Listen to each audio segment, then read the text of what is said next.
complete হৈ গ'ল আজি 1 বিঘা নজিবিডু NB7075 চাওক ইয়াতে চাওক 8 ইঞ্চি দূৰে এডাল গছৰ পৰা আনডাল গছ 8 ইঞ্চি দূৰে ৰুইছো আৰু ইয়াতে মানে MOP মাৰিছো 4 কিলো DAP মাৰিছো 10 কিলো আৰু হাৰ্বিসাইড 100 ml ব্যৱহাৰ কৰিছো বনবোৰ মানে মৰিবৰ কাৰণে কঠিয়া বয়স হৈছে 26 দিন আৰু ইয়াতে মই 4ডাল 5ডাল কৈ মানে ৰুৱা গৈছে আৰু হাল বোৱাইছিলো ইয়াতে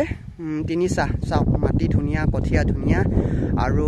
মানে কোম্পানী মানুহে কয় বহুত ভাল হয় মানে NB7075 30 মন পৰে বুলি কয় বাট এতিয়া দেখা যাব নেক্সট অহা বছৰ ইয়াত পৰে না নপৰে 30 মন কাৰণ তেওঁলোকে যেনেকৈ কৰিব আছে তেনেকৈ কৰিছো ন চাওক আৰু এইফালে লগাম মই যমুনা একে সেম ইয়াতো সাৰ মাৰিছো সেম বয়সৰ কঠিয়া কালিলৈ ইয়াতে ৰুৱা হ'ব আজি অলপ লগোৱা হৈছে কমপ্লিট মানে এতিয়া সন্ধিয়া হ'ব ন তো এতিয়া নহয় কালিলৈ ক্লিয়াৰ হৈ যাব আৰু